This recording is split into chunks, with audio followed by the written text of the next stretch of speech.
Hello, my name is Brant Hunt. Today is the 18th day of April, 2022. What I've decided to do here is be reading from a particular book uh, called Agenda 21, Wrenching Transformation of America. This is produced by the American Policy Center. This is located out of Virginia. This is the cover of the Agenda 21 deal.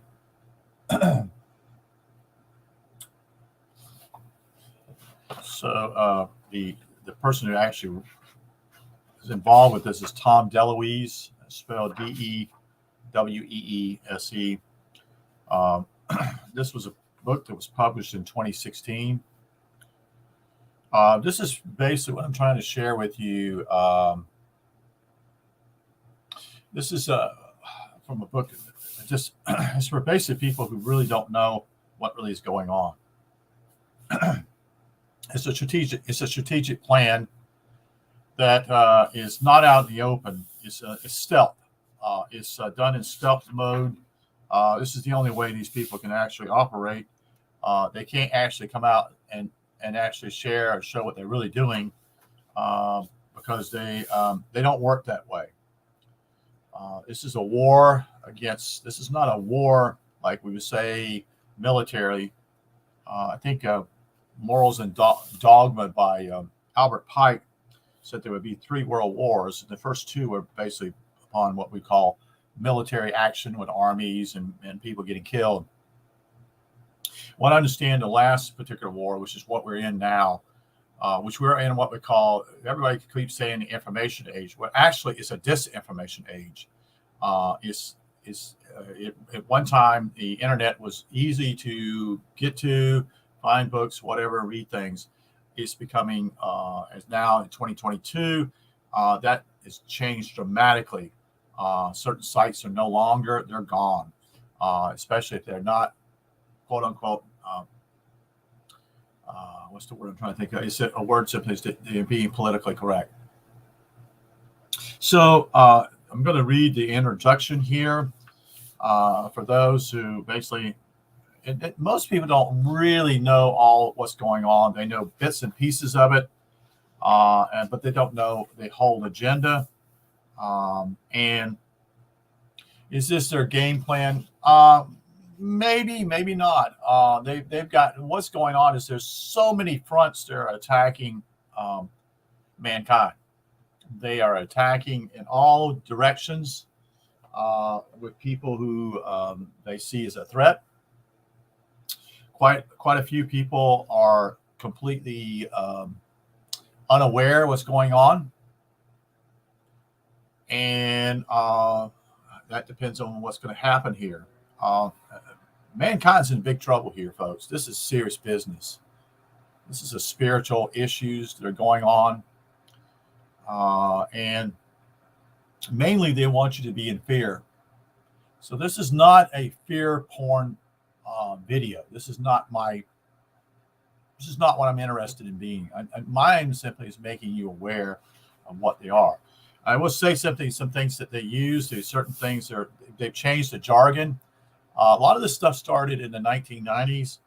One was simply the political correctness that gradually took place at the universities and colleges, that certain things will no longer be allowed to say certain things, and they've been working with that. It's a way of controlling language.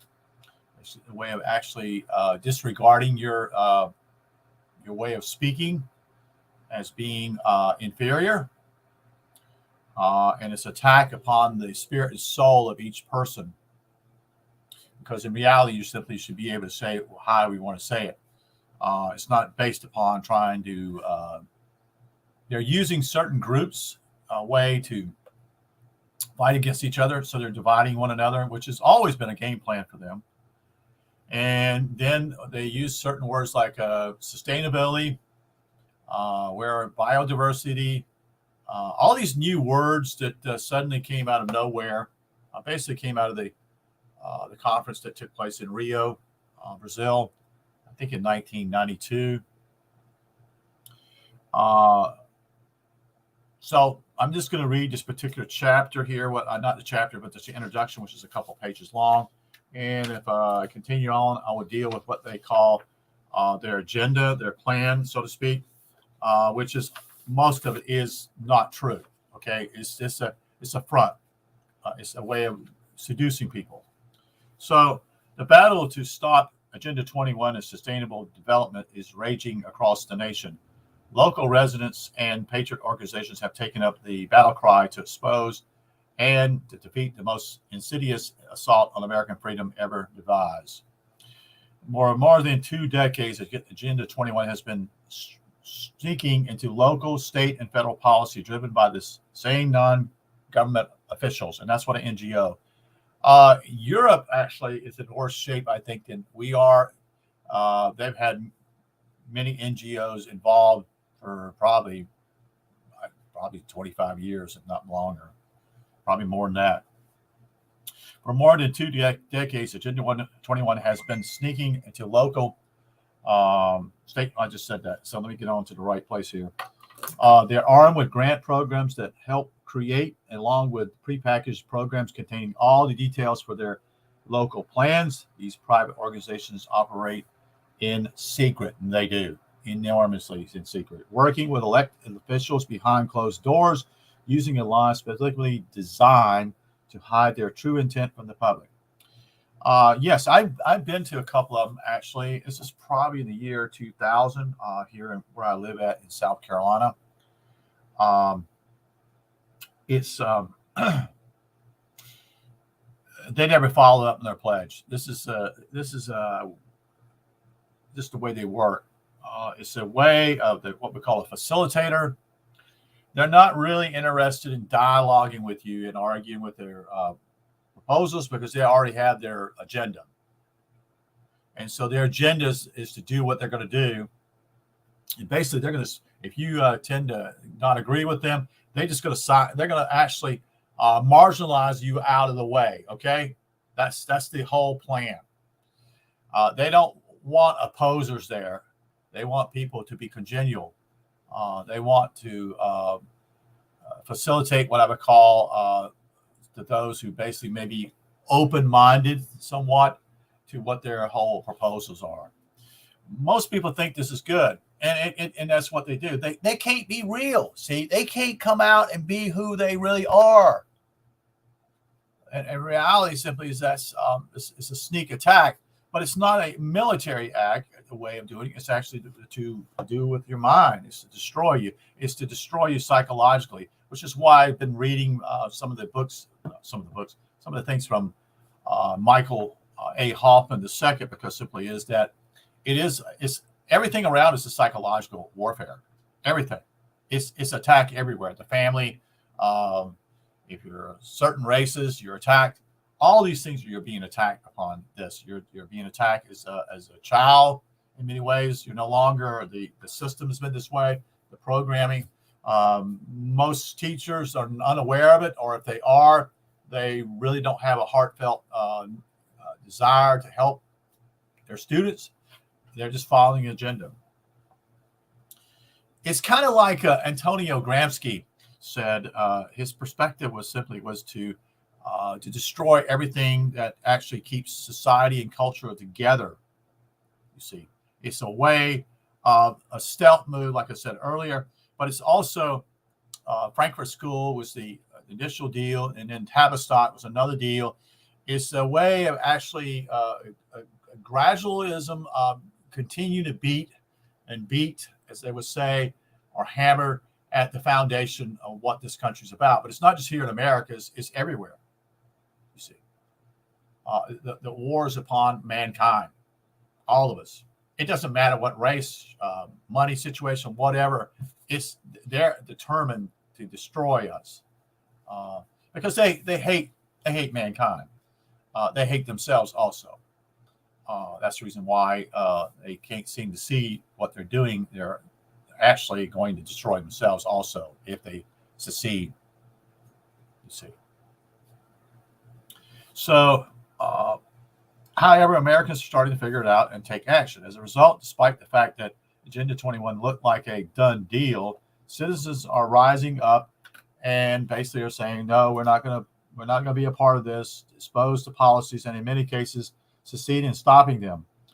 While there are baby steps, there are steps forward, nonetheless, especially considering the rich, powerful forces that are working to push sustainable development into every level of government and every community in the nation.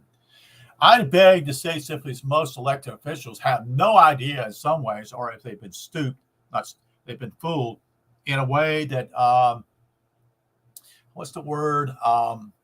They think this is good, but in reality, simply is they won't have any jobs. They'll be gone. You see, they won't be a part of this. That's part of the plan also. So in reality, they're in a panic and have stepped up their efforts to discredit and delete or defeat our movement. Proponents of Agenda 21, like the International Council for Local Environmental Initiatives, this is ICLEI. A good way of finding out if your community is involved in this, you can search this deal with this particular group, ICLEI,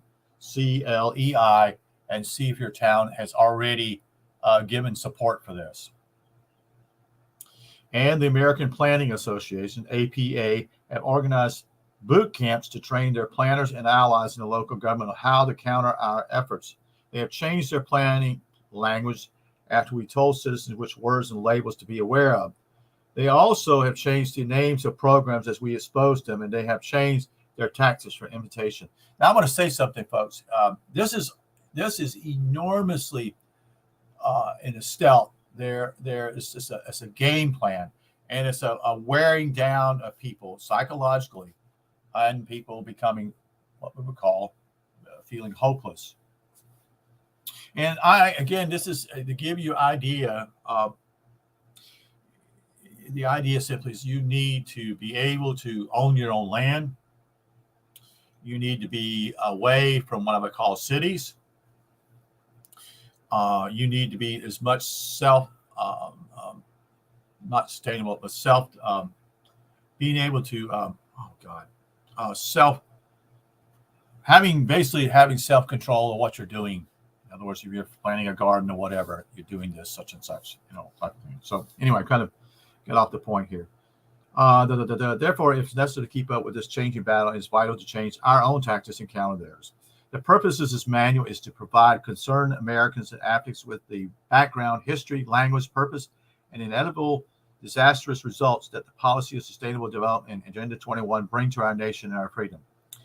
The manual lists the name of the perpetrators of Agenda 21 and, most importantly, offers new ideas and tactics for fighting against their schemes in local communities. What they're doing is fighting at a local level.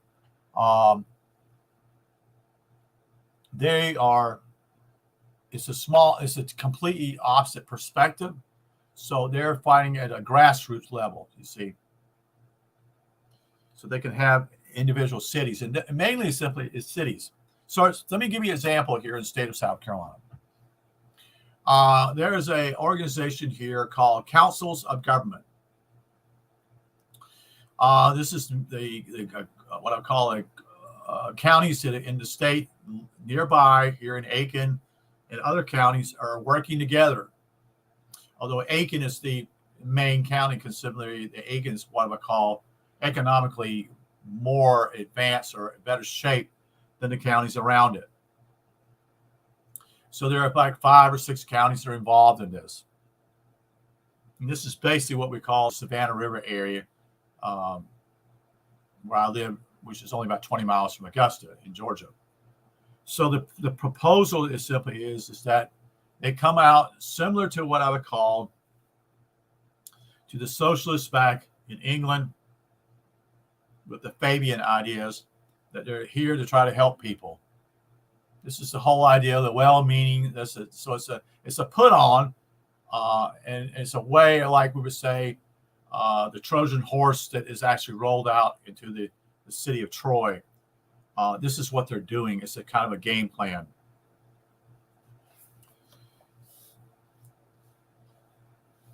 So what is Agenda 21? Well, it's not a treaty.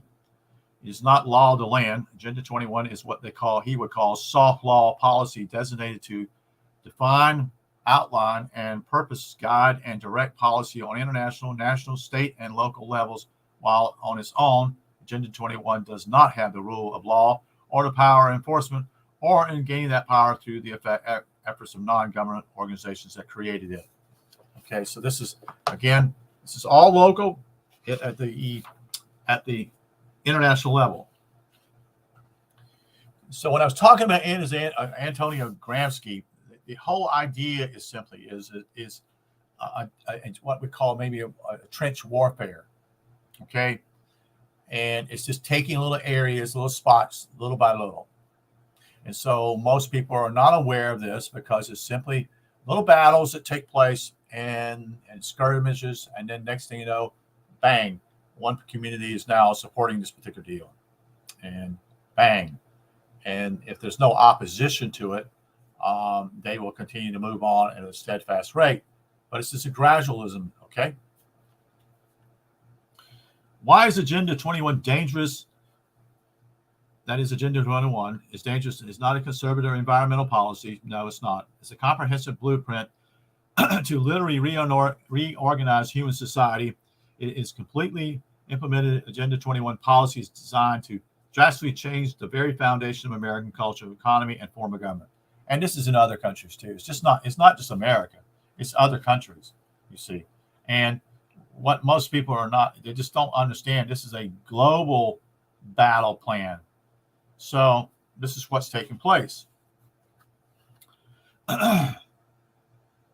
This, in effect, drastically changes our American system of representative government. No longer guided by constitutional law.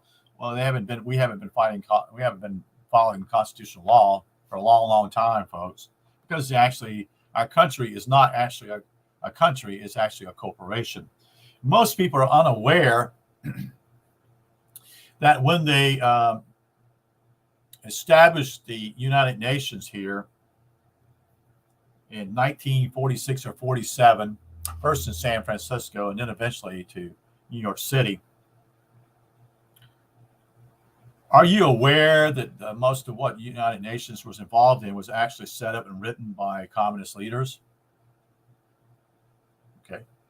Now, I don't see that. I also see the United Nations simply as another corporation. Okay.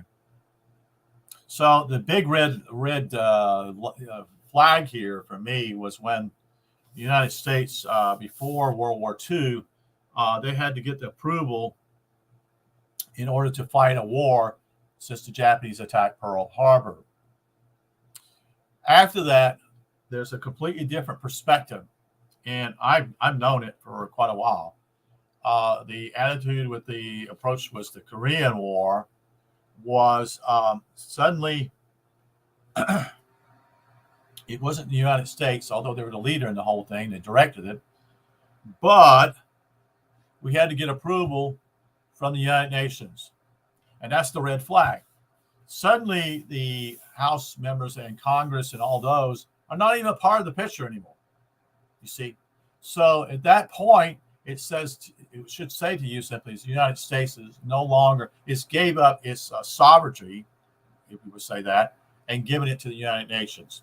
So every war just about that we've been involved in since then is that we go to the United Nations and we, guess what? We ask for approval that we're going to go into Iraq and we're going to deal with them. You see, back then during 2001, or we're going to deal with the situation in Vietnam. You see, so many things that we've been involved in. Okay, all right. So Agenda 21 was created to rearrange the world by eliminating sovereign nations. Well, most of them are not sovereign nations, folks. They're actually corporations. But this is where he's coming from, okay? Controlling consumption and natural resource uses. Yes, they're saying that basically we're going to run out of oxygen. We're going to run out of oil. We're going to run out of this and that. Well, this is all bullshit. It's all bullshit, folks. It's all lies. It's a way for controlling everything, and that's what's going on all around you. So this is like if you're in a fort mentality. You're in a fort, but you're being attacked from all fronts, everywhere, from your front, from your back to your left and right, all over you're being attacked. People are being attacked to decimate them or destroy them, or to alleviate what they call psychological warfare, is for you to give up and quit. And this is a spiritual war, because in reality, they're telling you what they're going to do other ways. Like, okay, in the near future, you're going to have social credits in order to be able to function in society. And if you don't do what we tell you to do, since you're doing something on a computer and you don't say the right words, you're not going to get such and such, because everybody is going to be dependent in this way.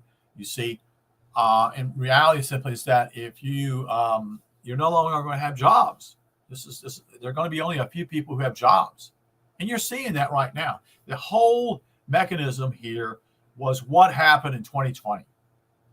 That was the start of this whole deal. To bring down not only the West, but all countries, period. And that all people would be dependent upon their government at first, and then eventually later on to the point of, well, you're going to have to do this. We're going to eliminate the dollar. We're going to do all these things are going on here. You see, you're not going to own anything. These are all these words they throw out, such and such. They're trying to use fear to keep you in a low deal. Okay. So as a result, a non-binding suggestion has become an official policy of the federal government. In other words, they haven't even approved this, as well as nearly every state and most communities, is being enforced through the use of presidential executive orders. Yes, this has. Congressional and state legislature, and particularly through the use of grant programs, where they can just create money out of nothing here to spend, that are administered through various federal and state agencies. These grants demand that certain policies like Agenda 21 be imposed as a means of complying with the grant. Though this specific implementation process, the Agenda 21, has grown from a suggestion or a guideline into all-pervasive policy in which sustainable rules and regulations are affected: private property rights, local development, farming practices, energy creation, consumption, industry, and ability to operate in the nation, modes of transportation, taxes, and education curriculum. In other words, it's no longer at the local level. If they stand at the local level, they give you all these pretty rosy words, and you think, oh, this is great. But nothing ever happens, you see, except that they basically are moving in. So that is, and which is one particular supporter was Mr. Vice President Al Gore described it in his book, Earth in the Balance. Agenda 21 is a wrenching transformation of human society. Yeah, this is they want to put you on a farm, you see, all right, and they're going to want to have control of you. So based upon what he's saying here, this is the next chapter on what he's sharing here. Maybe I'll just stop here, and then I'll do another one, because maybe this is 23 minutes, and we'll stop and get our breath. And then what we'll do is we'll go over. Again, this is all for you. This is what I'm 62 years old. I'm speaking to the millennials. I'm speaking to whoever is out there is much younger than me, because you have no idea what's coming. Most of you are working. Some of you are actually in workplaces, and you're working 2 or 3 jobs, just trying to survive. Some of you are living with your parents and really don't have much of a hope to ever get out of it. Many of you are actually in debt because you went to college and you may have actually passed all your grades and graduated, yet there's no jobs now. And if there is jobs, they're menial jobs that basically that's not what you want to do. And so you're getting paid a very low pay, and yet with inflation as it is now, which is rampant, this is far worse than what took place in the 80s, in the late 70s. So they've decided they're going to go with this, and we're going to have the staying power simply is to continue to oppose them. So we'll stop here. Again, just understand simply is that a lot of this stuff is, We're being attacked everywhere and every place around us. The family, individually, in every way. This is an all-out war. Okay, thank you for listening. And again, if you have questions, I'll be glad to try to answer those. Thank you.